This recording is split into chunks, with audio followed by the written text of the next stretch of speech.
हमने free radical और carbocation के बारे में ऑलरेडी स्टडी कर लिया है। अब हमारा नेक्स्ट टॉपिक है कार्बन आयन। तो हम लोग कार्बन आयन के बारे में पढ़ने वाले हैं। तो चलिए, कार्बन आयन का स्ट्रक्चर आपको पता है। कार्बन आयन मींस मान लीजिए कार्बन पे माइनस होगा और इससे यहाँ पे 3 बॉन्ड होंगे। सिर्फ टिपिकल कार्बन आयन CH3-, ये एग्जांपल ले लेता हूँ।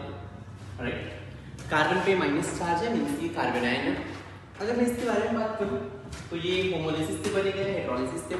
सबको पता है कि A+ और B- हेटेरोलिसिस से बनता है। तो ये फॉर्म ड्यूरिंग हेटेरोलिसिस। इस पे नेगेटिव चार्ज होगा, क्लियर है। ये इलेक्ट्रॉन रिच होगा, ये इलेक्ट्रॉन डेफिशिएंट होगा। सिंस माइनस चार्ज है इट मींस ये इलेक्ट्रॉन रिच होगा। इलेक्ट्रॉन रिच है इट मींस ये एज ए न्यूक्लियोफाइल बिहेव कर सकता है। फिर ये न्यूक्लियोफाइल लोन पेयर डोनेट कर सकता है मींस ये लेविस बेस हो सकता है। अगर आप इसका ऑप्टिक देखेंगे तो यहाँ पे 1 बॉन्ड में 2 इलेक्ट्रॉन मींस टोटल यहाँ पे 6 बॉन्ड में इलेक्ट्रॉन हो गए और यहाँ पे नेगेटिव मींस 2 इलेक्ट्रॉन और होंगे मींस इसका ऑप्टिक कंप्लीट है। इसके हाइब्रिडाइजेशन की बात करें मींस ये sp3 हाइब्रिडाइज होगा। शेप की बात करें तो ये पिरामिडल होगा, सबको पता है। यहाँ पे बॉन्ड पेयर इलेक्ट्रॉन कितने हैं? 3 बॉन्ड पेयर है और 1 लोन पेयर है। वैकेंट ऑर्बिटल कोई नहीं है मींस यहाँ पे 0 वैकेंट ऑर्बिटल है। पैरामैग्नेटिक के डायमैग्नेटिक, तो यहाँ पे अनपेयर्ड इलेक्ट्रॉन एक भी नहीं है, इट मींस ये डायमैग्नेटिक होगा, क्लियर है। और एक चीज याद रखें, जैसे मैंने बताया था आपको अमाइन फ्लिपिंग, वैसे यहाँ पे फ्लिपिंग पॉसिबल है। देखिए और ऐड कर सकते हैं, फ्लिपिंग इज पॉसिबल मींस ये नेगेटिव चार्ज नीचे आ सकता है, ये तीनों हाइड्रोजन ऊपर जा सकते हैं। फ्लिपिंग यहाँ भी पॉसिबल है। चलिए मतलब नेक्स्ट टॉपिक स्टार्ट करने वाले हैं। कार्बन में बहुत ही स्टैंडर्ड एग्जांपल है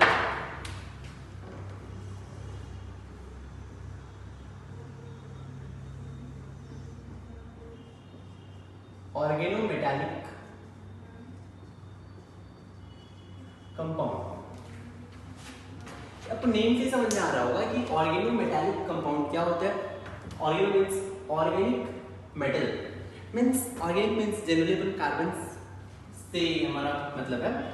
तो कार्बन मेटल से डायरेक्टली अटैच्ड होगा मींस कहीं भी कार्बन और मेटल और कार्बन के बीच में डायरेक्ट बॉन्ड है। मेटल ऑलवेज इलेक्ट्रॉन डोनेट करेगा, तो मेटल अगर कार्बन के साथ डायरेक्टली बॉन्डेड है, अगर आप इसको ऐसे लिख सकते हैं कार्बन सिंगल बॉन्ड मेटल पे प्लस होगा, कार्बन पे माइनस होगा। कार्बन मेटल से डायरेक्टली अटैच्ड है, ऐसे कंपाउंड को बोलेंगे ऑर्गेनोमेटालिक कंपाउंड। ध्यान रखें कार्बन एंड मेटल के बीच में डायरेक्ट बॉन्ड होना चाहिए, क्लियर है। तो चलिए हेडिंग दीजिए ऑर्गेनोमेटालिक कंपाउंड और ये पॉइंट लिखें आप।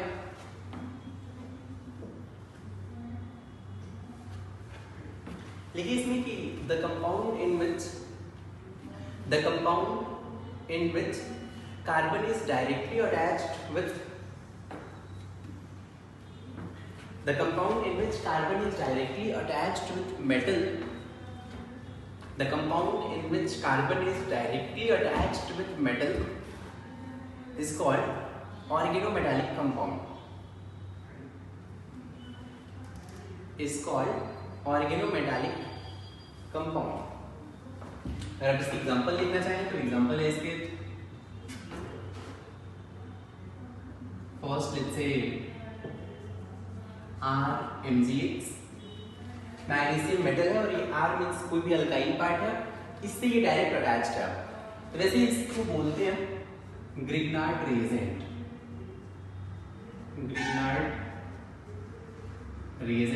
ये ऑर्गेनोमेटालिक कंपाउंड है।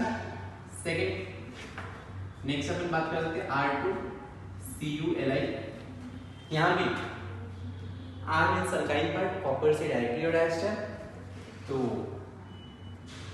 इसको वैसे बोलते हैं गिलमैन्स रिएजेंट।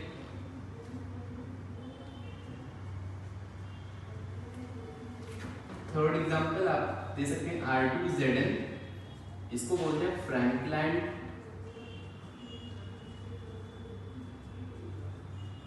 रिएजेंट। आप ऐसे वो लिख सकते हैं RNA में R पे माइनस Na पे प्लस होता है। Fifth R L I, R पे माइनस एल आई पे प्लस। तो ये सारे ही ऑर्गेनोमेटालिक कंपाउंड के एग्जांपल है, नोट कर लें आप। लेकिन एक चीज हमेशा याद रखना, या अगर आपको आर एन जी एग्जाम में मिल जाए, या R two C U L I मिल जाए, या आर टू जेड एन मिल जाए, आर एन ए या आर एल आई मिल जाए, कुछ भी मिल जाए, ये सब के सब सिर्फ और सिर्फ एक चीज डोनेट करने वाले हैं, और वो कौन सा? तो ये सब के सब आर माइनस जनरेटर है। तो ये सब आर माइनस जनरेट करेंगे, these are R minus generator. Means इन सब से आपको रिएक्शन में सिर्फ और सिर्फ आर माइनस मिलेगा। क्लियर है? अगर मैं इन सब में रिएक्टिविटी की बात करूं,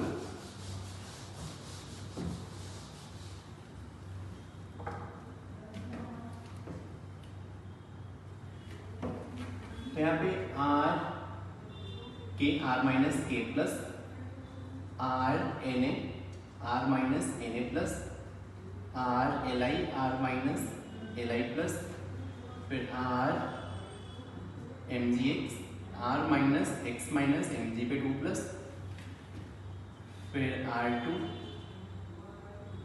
सी यू एल आई, फिर आर टू जेड एन।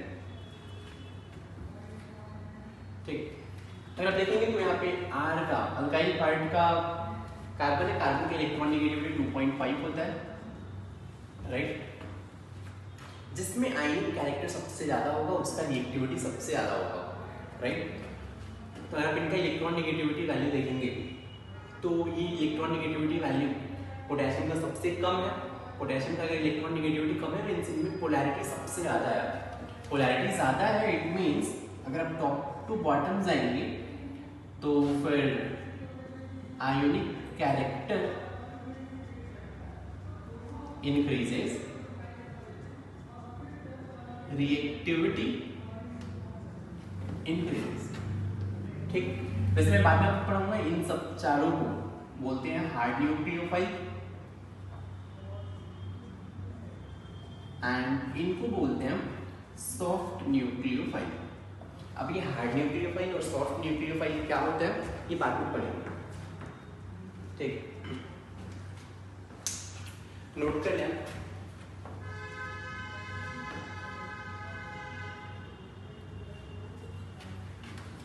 तो चलिए यहाँ पे हमें जो पढ़ना है मेनली, हमें इस चैप्टर में ग्रिग्नार्ड रीजन के बारे में डिटेल में पढ़ना है।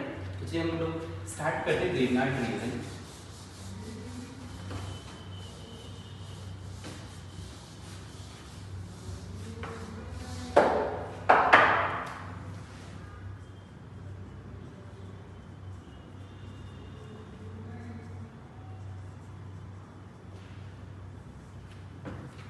ये आर एम जी एक्स। सबसे पहले इसका प्रिपरेशन, अगर आर एक्स पे एम जी लेंगे और ड्राई ईथर के प्रेजेंस में तो ये बन जाएगा आर एम जी एक्स। चलिए नोट कर लीजिए।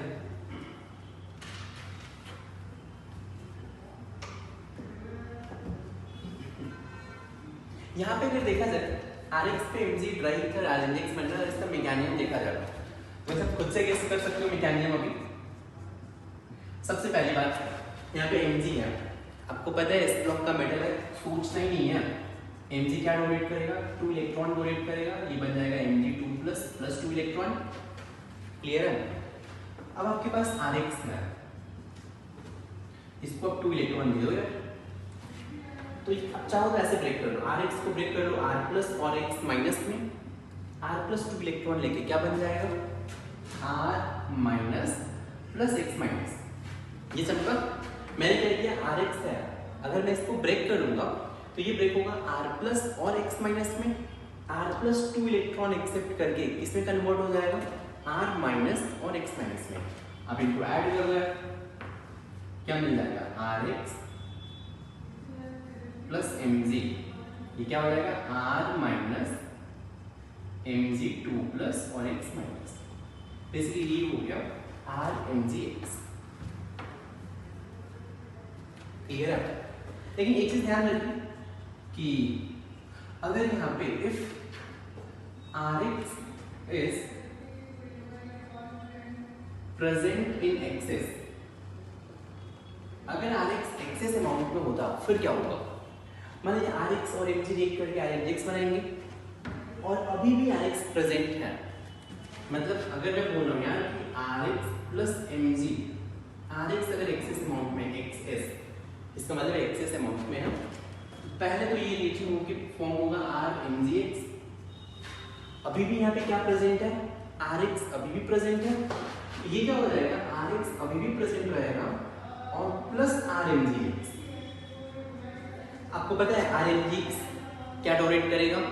Rmgx आपको पता है R माइनस डोनेट करेगा, तो यहाँ से Rmgx से बेसिकली आपको मिलने वाला है R माइनस, सबको पता है SN2 reaction R minus plus Rx, तो ये R माइनस इस Rx पे अटैक करेगा, यहाँ से X माइनस बाहर जाएगा, यहाँ से आपको क्या मिल जाएगा? R माइनस और R मिलके Ri प्लस Mgx2। तो अगर यहाँ पे Rx एक्सेस में होगा then final product will be Rr, लेकिन अगर कुछ भी नहीं लिखा है तो यहाँ पे मैं Rx प्लस Mg से क्या लिखूंगा? Rmgx फाइनल प्रोडक्ट लिखूंगा। नोट कर लें।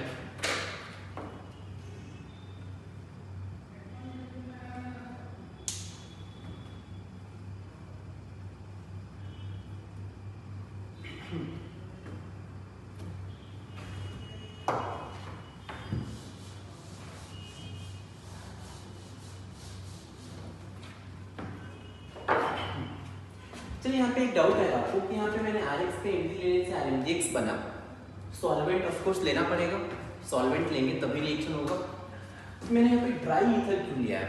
ड्राई ईथर का मतलब क्या है? मतलब ईथर है, ईथर मतलब यार ROR है, ड्राई का मतलब क्या है? ड्राई मीन्स इसमें वाटर नहीं है, राइट? तो मैंने ऐसा सॉल्वेंट क्यों लिया है? ये अपना डाउट है। चलिए लिखिए इसमें कि what is the role of solvent? What is the role of, अच्छा लिख सकते हो क्वेश्चन है, एज ए क्वेश्चन लिख सकते हो कि what is the role of solvent dry ether? What is the role of solvent dry ether?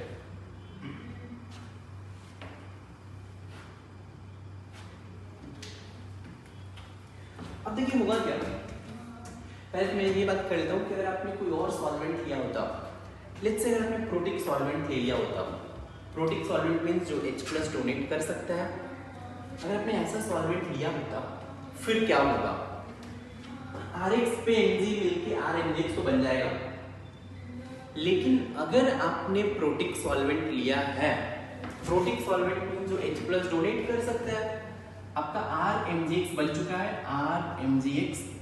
Protic solvent मतलब Y से कुछ अटैच्ड हाइड्रोजन है, प्रोटिक सॉल्वेंट को मैं YH से रिप्रेजेंट कर रहा हूँ। YH मतलब है कोई ग्रुप है, ग्रुप से एसिडिक हाइड्रोजन अटैच्ड है, ये हाइड्रोजन क्या है? एसिडिक है, तभी मैं बोलूंगा प्रोटिक सॉल्वेंट है, एसिडिक है। ये Rmgx क्या डोनेट करेगा? आपको पता है जितने भी मैंने यहाँ पे लिस्ट दिया था, Rmgx always always always R minus donate करेगा। Rmgx लिखते ही आपको दिमाग में आना चाहिए always donate R minus, Rmgx से R माइनस मिलेगा, ये क्या डोनेट करेगा? H+, R माइनस और इसका H+ मिलके क्या बन जाएगा? RH बन जाएगा, H+ बाहर गया, ये Y माइनस रहेगा और ये Mgx यहाँ से R माइनस बाहर जा चुका है, ये हो जाएगा Mgxy। तो अगर आपने गलती से प्रोटिक सॉल्वेंट ले लिया तो प्रोटिक सॉल्वेंट खुद ग्रिग्नार्ड रिएजेंट के साथ रिएक्ट कर जाएगा। इनके साथ मॉइस्चर भी रहा, राइट, तो भी Rmgx प्लस मॉइस्चर मतलब अगर वाटर है तो वाटर में भी एसिडिक हाइड्रोजन होता है, ये एसिडिक हाइड्रोजन R माइनस के साथ रिएक्ट कर जाएगा, ये बन जाएगा RH प्लस ये हो जाएगा MgXOH। इसलिए हम लोग यहाँ पे प्रोटिक सॉल्वेंट नहीं लेंगे, मॉइस्चर नहीं रहना चाहिए। क्लियर है? तो नोट करिए आप, चाहे तो ये रिएक्शन लिख लो फिर नोट करो।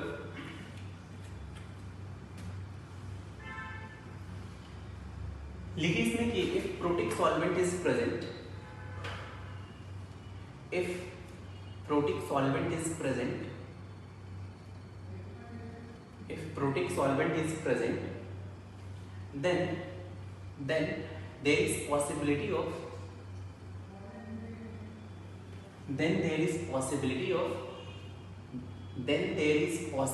of acid base reaction, ये acid base reaction है R minus और H plus, then there is possibility of acid base reaction between Grignard reagent and protic solvent.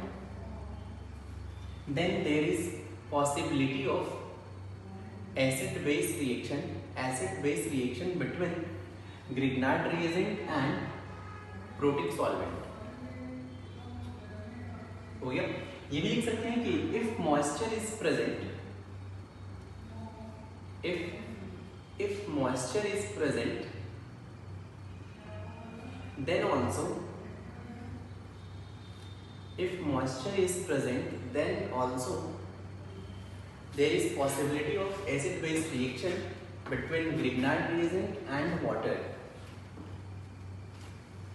If moisture is present, then also there is possibility of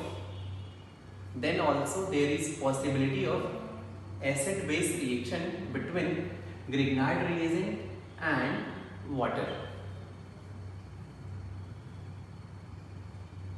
हो गया।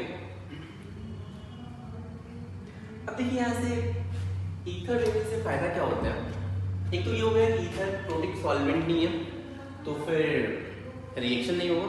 Second चीज क्या होता है, अगर आप RMgx देखेंगे तो RMgx ये होगा, अगर आपने ईथर ले लिया, लेट्स से आप कोई भी ईथर ले लो, लेट्स से मैं टेट्राहाइड्रोफ्यूरान ले लेता हूँ THF, लोन पेयर, तो ये क्या करते हैं, ये अपना लोन पेयर मैग्नीशियम को डोनेट करते हैं,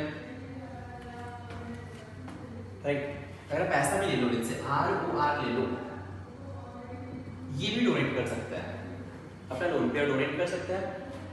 इससे फायदा क्या होगा कि पहले तो मैग्नीशियम देखोगे RMgx में Mg के पास सिर्फ 2 बॉन्ड पेयर है, 2 बॉन्ड पेयर में सिर्फ 4 इलेक्ट्रॉन थे, लेकिन ये सॉल्वेंट क्या करेगा, 2 बॉन्ड पेयर और डोनेट कर देगा, ये Mg का ऑक्टेट कंप्लीट कर देगा। Mg का अगर ऑक्टेट कंप्लीट करेगा तो फिर अभी RMgx और ज्यादा स्टेबलाइज हो जाएगा।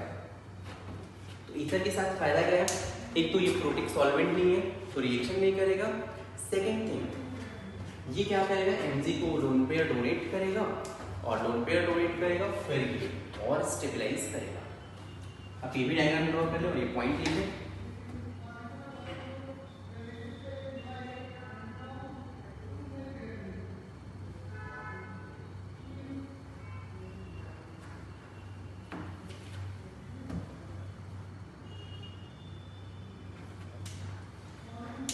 लिखिए इसमें कि Mg magnesium of Grignard reagent, it's surrounded by only 4 electrons. Magnesium of Grignard reagent, Mg magnesium of Grignard reagent, it's surrounded by only 4 electrons.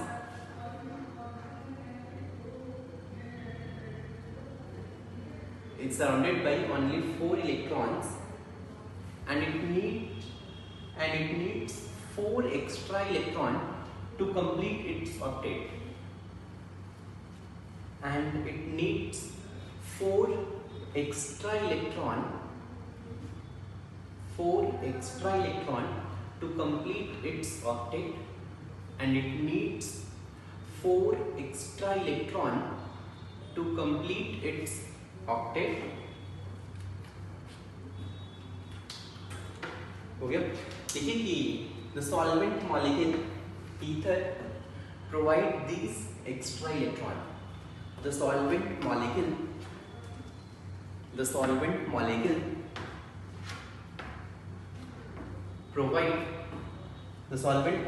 ether provide these extra electron.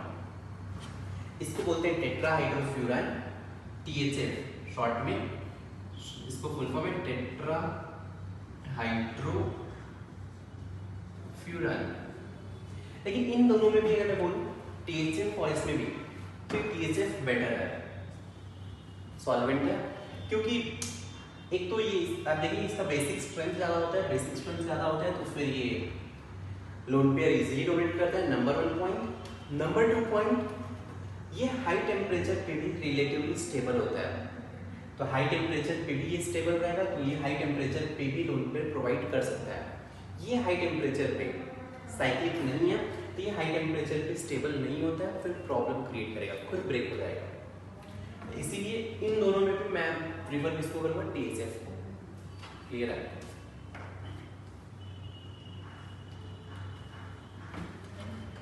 चलिए ये था ग्रिग्नार्ड रिएजेंट का preparation. अब आते हैं reaction of Grignard reagent.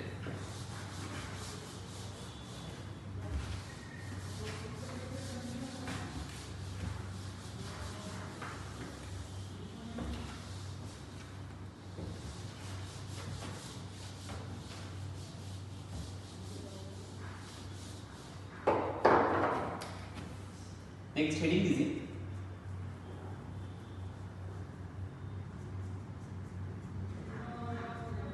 Reaction of Grignard reagent. GR means Grignard reagent. चलिए पहला reaction आते हैं। फर्स्ट, आपको पता है ग्रिग्नार्ड रिएजेंट क्या डोनेट करेगा, R-। तो ये R- एज अ बेस हो सकता है या फिर R- एज अ न्यूक्लियोफाइल हो सकता है। हमने पढ़ा है R- बेस भी हो सकता है और R- न्यूक्लियोफाइल भी हो सकता है। तो चलिए पहला रिएक्शन स्टार्ट करते हैं। First reaction is acid base reaction. Acid base reaction means R- is base. ऐसे रिएक्शन जिनमें R- बेस है, तो आपको पता है रिएक्शन कैसा होगा। मान लीजिए कि कहीं भी R-MgX है और आपने YH ले लिया, H इज एसिडिक हाइड्रोजन, बस कंडीशन यही है। क्या होगा रिएक्शन, ये R-MgX क्या डोनेट करेगा, R-, ये R- एसिडिक हाइड्रोजन है इसके पास, तो ये H+ डोनेट करेगा।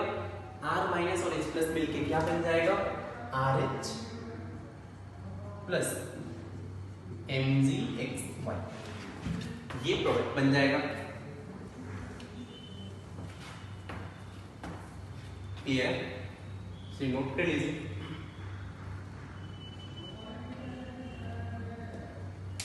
अब इनमें से ये YH क्या क्या हो सकते हैं, इनका चलिए मैं लिस्ट दे देता हूँ। तो YH कैन बी कोई भी एसिडिक हाइड्रोजन होना चाहिए, जैसे HF एसिडिक हाइड्रोजन है, HCl, HBr, H2O, ROH, फिर RCOOH, सबके पास एसिडिक हाइड्रोजन है। RNH2, NH3, R2NH। अब देखें हाइड्रोजन सब में एसिडिक हाइड्रोजन है, hydrogen attached with more electron negative atom है। फिर अगर आप लिखना चाहें तो H2O या D2O, D2O D+ डोनेट करेगा, T2O T+ डोनेट करेगा। फिर आप लिख सकते हैं RSO3H, ये भी H+ डोनेट कर सकता है। फिर RC∭CH, sp हाइब्रिडाइज्ड कार्बन से अटैच्ड हाइड्रोजन भी एसिडिक होता है।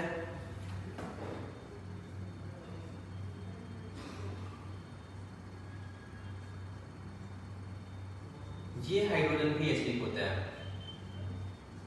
क्यों होता है, बिकॉज अगर ये H+ बाहर गया तो यहाँ पे माइनस आएगा, ये एरोमेटिक बन जाएगा। याद होना चाहिए आपको।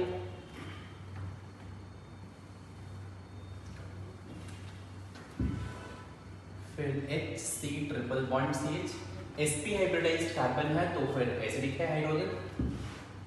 RCONH2, हाइड्रोजन नाइट्रोजन से अटैच्ड है, मोर एसिडिक है।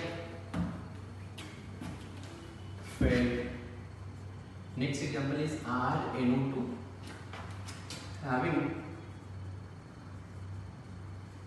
अल्फा हाइड्रोजन, देखेंगे इस एग्जाम्पल। फिर 3 डिग्री हैलाइड, इनकी एग्जाम्पल बाद में देखेंगे। फिर बीटा डाई कार्बोनिल,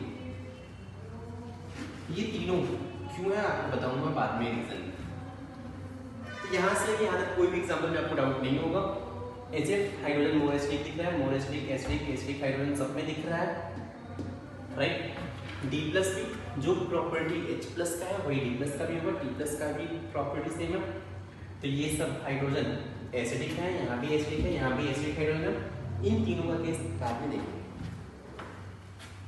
तो नोट कर लीजिए।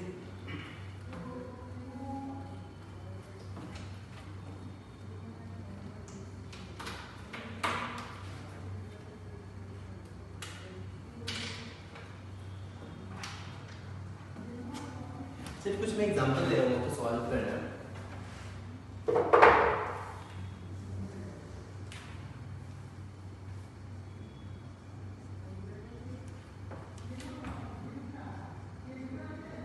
CH3 MgCl,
से आपको ट्राई करना है। बस एक चीज ध्यान रखिए, कहीं भी RMDS दिखे तो वहाँ से सिर्फ और सिर्फ R माइनस मिलेगा।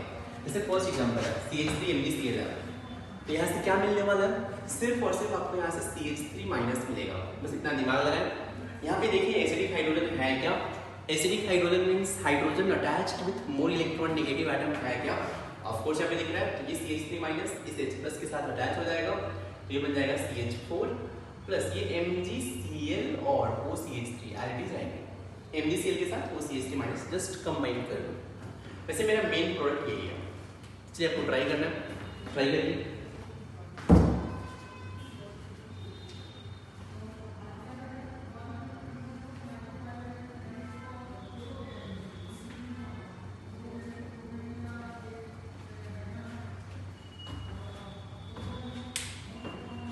जब चाहे तो वीडियो पॉज कर सकते हैं और फिर खुद से सॉल्व करें, फिर सॉल्यूशन देखें। सेकंड क्वेश्चन में अगर देखा जाए तो यहाँ पे ये क्या डोनेट करेगा, तो ये CH3 माइनस डोनेट करेगा, ये CH3 माइनस इस H प्लस के साथ हाइड्रोजन ऑक्सीजन से अटैच्ड है। हाइड्रोजन अगर मोर इलेक्ट्रॉन नेगेटिव एटम से अटैच्ड है मींस ये एसिडिक है, तो ये हो जाएगा CH4 प्लस ये जस्ट MgCl OCMe3 लिख सकते हैं आप। ये क्या डोनेट करेगा, C2H5 माइनस। बस एक चीज ध्यान रखें यार, RMgX always R minus donate करेगा। C2H5 माइनस इसके H प्लस के साथ रिएक्ट करके ये क्या बन जाएगा, C2H6 plus MgCl O benzene रहेगा। फिर ये क्या डोनेट करेगा, CMe3 माइनस, यहाँ से D प्लस लेगा, ये बन जाएगा कार्बन CH3 यहाँ भी CH3 single bond deuterium plus MgCl OCH3। यहाँ से ये क्या डोनेट करेगा, PH माइनस। आपको पता है यहाँ का हाइड्रोजन एसिडिक है, बिकॉज अगर ये H प्लस बाहर गया तो यहाँ पे माइनस आएगा, ये माइनस एरोमेटिक बनाएगा इस कंपाउंड को, स्टेबल हो रहा है, तो ये PH माइनस इस H प्लस के साथ मिलकर बेंजीन बना लेगा, राइट।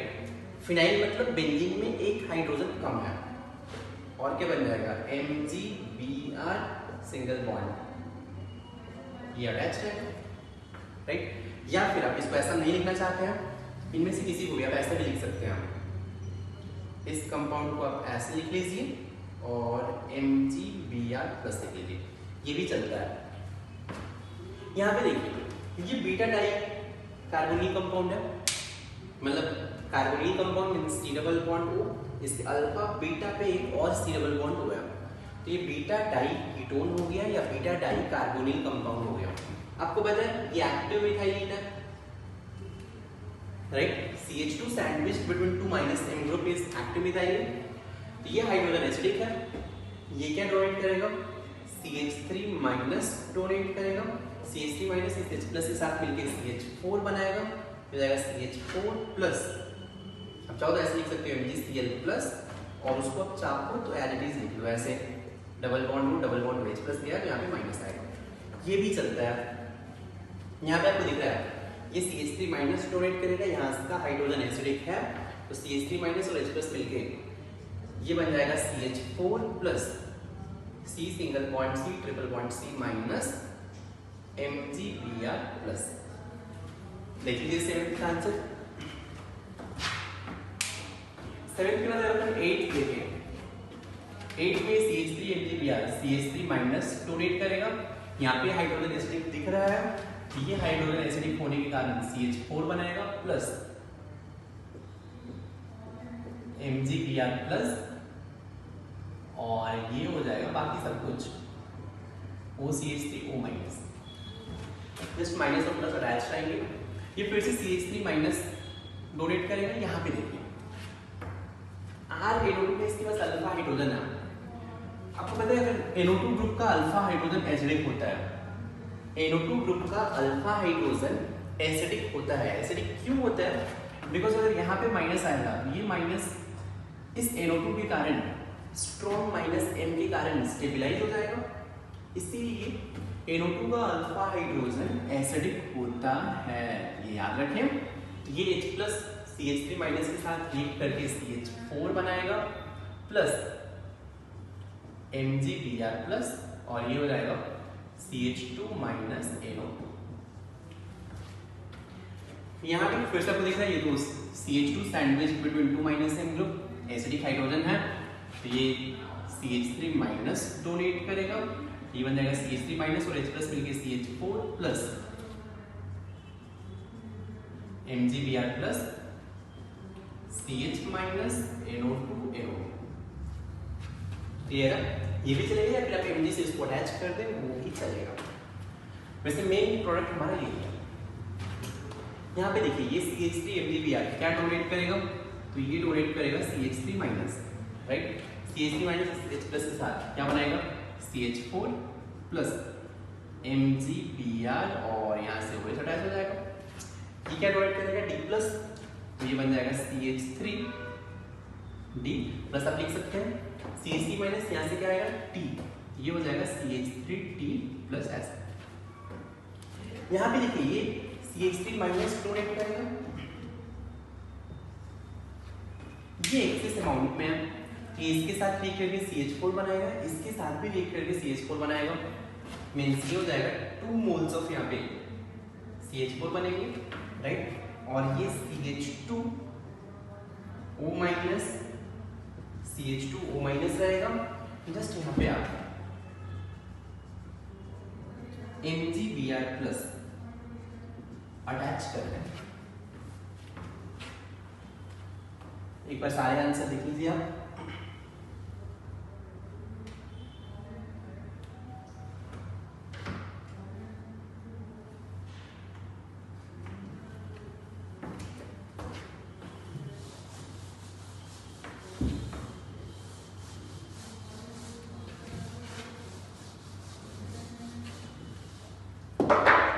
फिर 13 CH2OH CHOH CH2OH पे CH3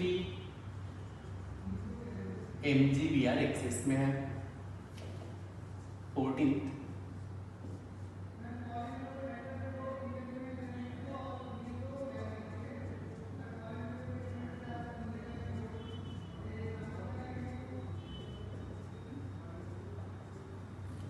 plus CH3 MgBr access में यहाँ भी है।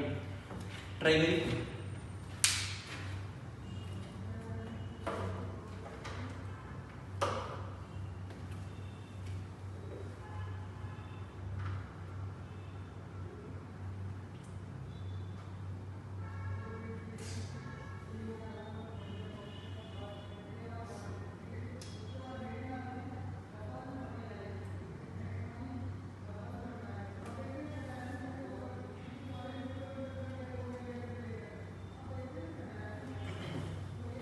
अगर इसका आंसर देखा जाए तो यहाँ पे क्या होगा, फर्स्ट वाली केस में ये CH3 माइनस डोनेट करेगा, यहाँ से 3 मोल्स ऑफ एसिडिक हाइड्रोजन है, तीनों के साथ रिएक्ट करेगा, कितने मोल्स अल्केन बनेंगे, 3 मोल्स ऑफ CH4 बनेंगे और CH2O minus CHO minus CH2O minus और यहाँ पे MgBr plus and MgBr plus ये रहेगा। यहाँ पे देखिए CH3 माइनस देगा, कितने एसिडिक हाइड्रोजन है, तो आपको ये एसिडिक हाइड्रोजन दिख रहा होगा, राइट। फिर ये भी एसिडिक हाइड्रोजन है, बिकॉज अगर H प्लस बाहर गया तो माइनस एरोमेटिक बनाएगा। ये भी acidic hydrogen, acidic hydrogen, acidic hydrogen, acidic hydrogen, 6 moles of acidic hydrogen है, तो यहाँ पे 6 मोल्स ऑफ CH4 बनेगा plus COO minus minus O minus O minus O minus O minus, सब पे आप CH3 MgBr को अटैच कर देंगे। क्लियर है? देखिए यार इस मेथड में मतलब अगर आपको इस कंपाउंड में फाइंड करना है कि कितने एसिडिक हाइड्रोजन है, राइट, कुछ मत करिए, जस्ट आप ग्रीनहार्ट रिएजेंट लीजिए एक्सेस अमाउंट में और आप फाइंड करिए कितने मोल्स अल्केन बन रहे हैं। अगर 6 मोल्स अल्केन बन रहे हैं इट मींस यहाँ पे 6 एसिडिक हाइड्रोजन है। क्लियर है? किसी को डाउट है? तो इस मेथड से हम लोग फाइंड करते हैं कि कंपाउंड में कितने एसिडिक हाइड्रोजन हैं। वैसे इस मेथड को बोलते हैं, जो मैंने अभी बोला, इस मेथड को बोलते हैं JD Wittnoff method. Heading Jerry-Wittnoff method.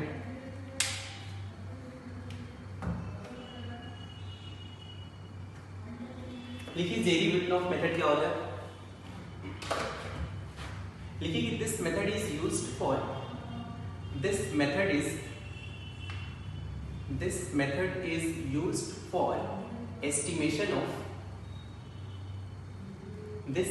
is used for estimation of number of acidic hydrogen. This method is used for estimation of number of acidic hydrogen present in the molecule.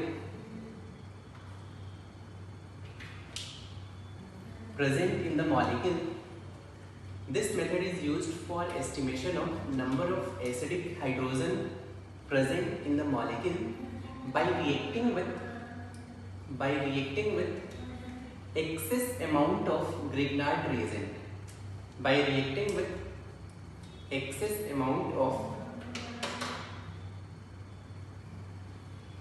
Grignard reagent. हो गया.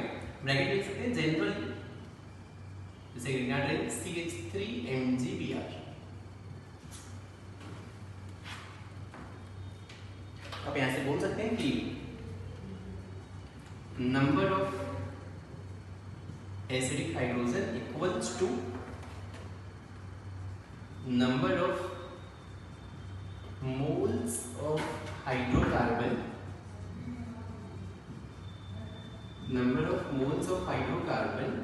Formed.